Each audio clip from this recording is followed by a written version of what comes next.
నమస్తే, నా పేరు కిరణ్మయ్. స్మార్ట్ సిటీ పొలిటికల్కి స్వాగతం. ముందుగా హెడ్లైన్స్. విశాఖ పర్యటన ముగించుకుని ఢిల్లీ వెళ్లిన ఉపరాష్ట్రపతి వెంకయ్య నాయుడు. ఎయిర్పోర్ట్లో వీడ్కోలు పలికిన మంత్రులు, అధికారులు. గొంగలి కప్పుకుని గొర్రెలు మేకలతో జగనన్న జీవక్రాంతి పథకాన్ని ప్రచారం చేసిన ఎమ్మెల్యే వాసుపల్లి. పేద బడుగు వర్గాల సంక్షేమమే ప్రభుత్వ లక్ష్యమని వెల్లడి. గుంతలు గోతులమయంగా స్మార్ట్ సిటీ రోడ్లు. విశాఖపై కక్ష ఎందుకన్న తూర్పు ఎమ్మెల్యే వెలగపూడి రామకృష్ణబాబు. విశాఖ పర్యటనలో ఉన్న భారత ఉపరాష్ట్రపతి ఎం వెంకయ్యనాయుడు ఢిల్లీకి పయనమయ్యారు. విశాఖ ఎయిర్పోర్ట్లో ఉపరాష్ట్రపతికి తూర్పు నౌకాదళ అధిపతి వైస్ అడ్మిరల్ అతుల్ కుమార్ జైన్, జిల్లా కలెక్టర్ వినయ్ చంద్, మంత్రి ముత్తంశెట్టి శ్రీనివాసరావు, సిపి మనీష్ కుమార్ సిన్హా తదితరులు వీడ్కోలు పలికారు.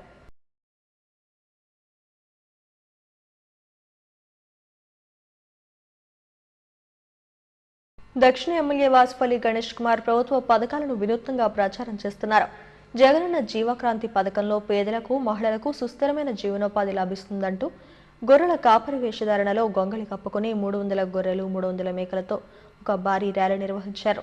ముఖ్యమంత్రి జగన్ చేపట్టిన ఈ జీవక్రాంతి పథకం రూరల్ ప్రాంతాలకే కాకుండా పట్టణాల ప్రజలకు కూడా తెలియజేయడానికి ఈ భారీ ర్యాలీ నిర్వహించామంటున్న దక్షిణ ఎమ్మెల్యే వాసుపల్లి గణేష్ కుమార్తో మా bureau chief Chittibabu face to face. దక్షిణ నియోజకవర్గంలో ఎమ్మెల్యే వాసుపల్లి గణేష్ కుమార్ నేతృత్వంలో పెద్ద ఎత్తున కార్యక్రమం జరుగుతుంది. ఈ కార్యక్రమం సంబంధించి వివరాలు ఎమ్మెల్యే గారిని అడిగి తెలుసుకుందాం. ఎమ్మెల్యే గారు పెద్ద ఎత్తున ఈ కార్యక్రమం చేపట్టడం జరుగుతుంది. సార్, ఏంటి ఈ కార్యక్రమం ముఖ్య ఉద్దేశం చెప్పండి.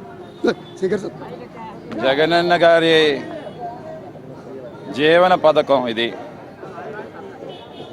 ఒక 2,50,000 కుటుంబాలకి ఈరోజు జగనన్న జీవన క్రాంతి ఈ పథకం ఆంధ్ర రాష్ట్రంలో ఒక విత్తనం అయింది. ఈరోజు 2,50,000 కుటుంబాలకి అంటే 2,50,000 యూనిట్లు.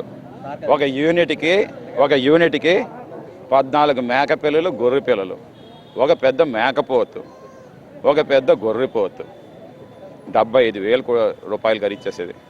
ఇవి ఎదిగాయి అనుకోండి, ఎంత అవుతుందండి? ఒక సంవత్సరం తిరగగానే 4 లక్షల నుండి 5 లక్షలు. వీటికి పిల్లలు అంటే జనరేషన్స్ టు కమ్ ఏమో. ఈరోజేమో ఆ ఇంటిని ఒక లక్షాధికారి చేయడం, కోటీశ్వరుడు చేయడం అంటే ఈ పథకమే. అది అమ్ముకోవడానికి కూడా ఈరోజేమో జగనన్న గారేమో ఒక మంచి మల్టీనేషనల్ కంపెనీ అన్న మల్టీనేషనల్ కంపెనీ, ఫుడ్ కంపెనీకి ఏమో టైఅప్ చేశారు. అంటే ఇంటిలో ఒక గృహిణి మేకపోతే వేయాలంటే ఎక్కడ తీసుకెళ్ళాలి, ఏంటి, ఆ కషాయవాడు ఎక్కడ, దాని తోలు అడుగుతాడు, దాని బొర్ర అడుగుతాడు, ఇవన్నీ ఉంటాయి, తలకాయ అడుగుతాడు, ఇవన్నీ. అలా కాదు, అతి ఖరీదైన మాంసం కొనుగోలు చేసి మల్టీనేషనల్ కంపెనీకి ఏమో ఈరోజు తయారు చేశారు.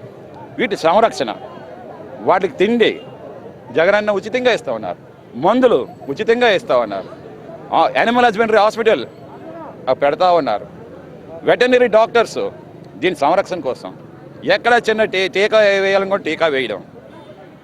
ఇలాగా 19,000 కోట్ల రూపాయలు ఖరీదు చేసే ఈ యూనిట్స్ 2,50,000 కుటుంబాలు, మహిళల్ని నిజంగా బలోపేతం చేయడం. ఇది ఏదో ఒక మిక్సీ ఇవ్వడం, లేదా కూడా ఏదో ఒక ఇస్త్రీ పెట్టి ఇవ్వడం, ఇది కాదు.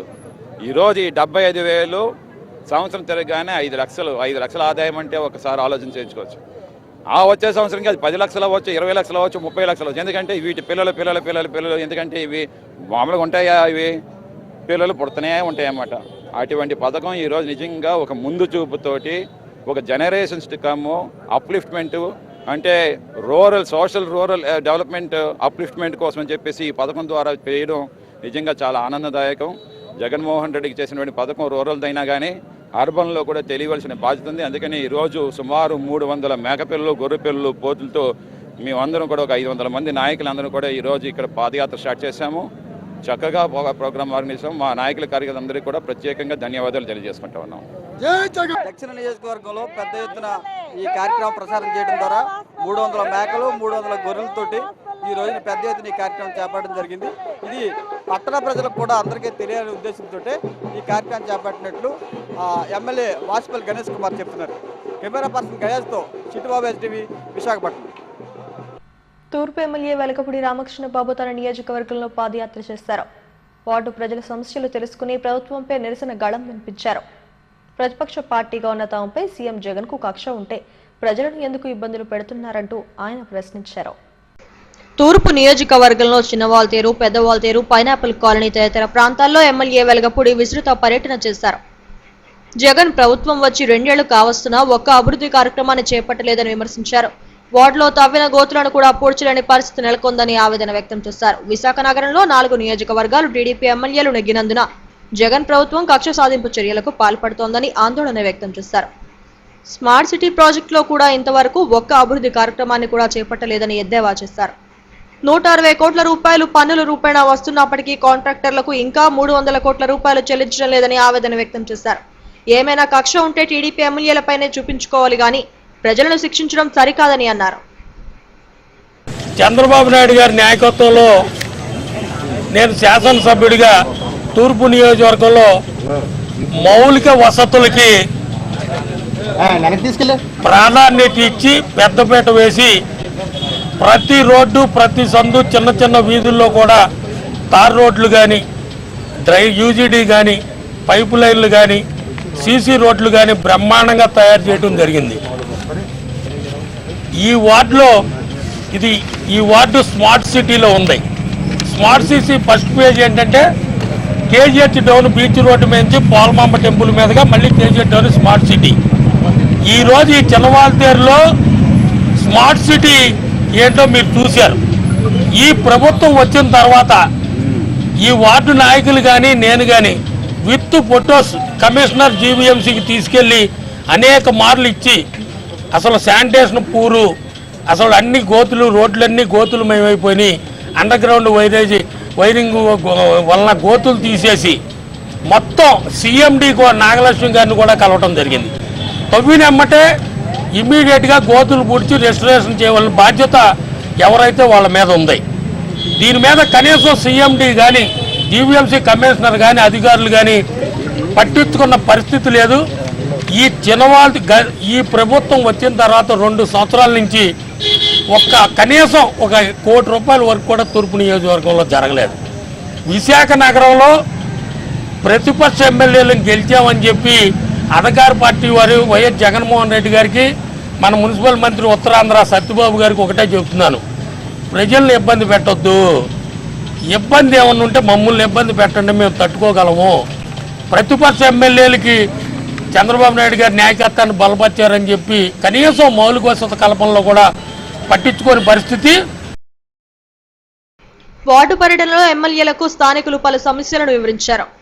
గోతులమయంగా మారిన రోడ్లను ఆయన పరిశీలించారు. వార్డుల్లో శానిటేషన్ అధ్వానంగా ఉండటాన్ని గుర్తించి జీవీఎంసీ అధికారులు తక్షణం స్పందించాలని కోరారు. ఈ కార్యక్రమంలో టీడీపీ వైస్ ప్రెసిడెంట్ పోతన్నరెడ్డి, నాయకులు, కార్యకర్తలు పాల్గొన్నారు. పేదలకు సేవ చేయడంలో ఎంతో తృప్తి ఉంటుందని 90వ వార్డు టీడీపీ అభ్యర్థి బొమ్మడి రమణ అన్నారు. చలి తీవ్రత ఎక్కువగా ఉన్న నేపథ్యంలో లక్ష్మీనగర్లోని పేదలు, మహిళలకు దుప్పట్లు పంపిణీ చేశారు.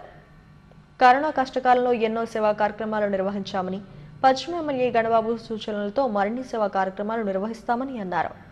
వార్డు టీడీపీ అధ్యక్షుడు యలమంచిలి ప్రసాద్ తదితరులు పాల్గొన్నారు. కరోనా మహమ్మారి విజృంభిస్తున్న నేపథ్యంలో ప్రధానమంత్రి మోడీ గారు లాక్డౌన్ పెట్టిన దగ్గర నుంచి వార్డు నందు సుమారు 6,700 కుటుంబాలకి నిత్యావసర సరుకులు కానీ, కాయగూరలు కానీ, అదేవిధంగా గుడ్లు, పాలు కూడా పంపిణీ చేయడం జరిగింది. మరి మా సేవా కార్యక్రమాలు కొనసాగిస్తామని చెప్పి తెలియజేయడానికి సంతోషిస్తూ ఈరోజు ఈ తుఫాను ప్రభావం వల్ల, అదేవిధంగా డిసెంబర్ నెల కావడంతో చలి తీవ్రతంగా ఉండడం వల్ల లక్ష్మీనగర్ బ్లాక్లో ఉన్న వృద్ధులకు, మహిళలకు దుప్పట్లు పంపిణీ చేయడం జరిగింది. నా వెన్నంటే ఉండి ఈ కార్యక్రమంలో నాతో పాటు పాలు పంచుకుంటూ నన్ను ప్రోత్సహిస్తున్న మా కార్యకర్తలకు, మా పార్టీ నాయకులకు, అదేవిధంగా మా అభిమానులకు కూడా మీ ద్వారా ధన్యవాదాలు తెలుపుకుంటూ, నూతనంగా అధ్యక్షుడిగా ఎన్నికైన యలమంచిలి ప్రసాద్ కూడా ఈ కార్యక్రమంలో పాలు పంచుకోవడం శుభదాయకం. అదేవిధంగా పార్టీ సీనియర్ నాయకులు కూడా ఈ కార్యక్రమంలో, ఈ మహిళలు కూడా ఈ కార్యక్రమంలో పాలు పంచుకోవడం శుభదాయకం. అదేవిధంగా మా సర్వీసు కొనసాగిస్తామని తెలియజేయడం సంతోషిస్తూ, మరి కరోనా మహమ్మారి విజృంభిస్తున్న నేపథ్యంలో అందరూ తగు జాగ్రత్తలు పాటించి భద్రతా ప్రమాణాలు పాటించాలని చెప్పి, మరి తగు జాగ్రత్తలు తీసుకోవాలని చెప్పి, మాస్కులు, శానిటైజర్లు తప్పనిసరిగా వాడాలని చెప్పి తెలియజేసుకుంటూ సెలవు తీసుకున్నాను.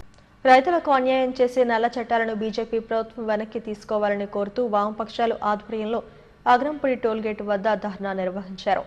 అంబానీకి మేలు చేసే విధంగా బీజేపీ 3 వ్యవసాయ చట్టాలు తీసుకువచ్చి ప్రజలపై పెనుభారం మోపుతోందని సిపిఎం నగర కార్యదర్శి గంగారావు విమర్శించారు. ఈ చట్టాలను వెనక్కి తీసుకోకపోతే ప్రజాగ్రహానికి గురికావాల్సి వస్తుందని హెచ్చరించారు. ఈ సందర్భంగా టోల్ ఫీజు ఎవరూ కట్టొద్దంటూ వాహనాలను పంపించేశారు. ఈ కార్యక్రమంలో సిపిఎం నాయకులు రాంబాబు, సుబ్బారావు తదితరులు పాల్గొన్నారు.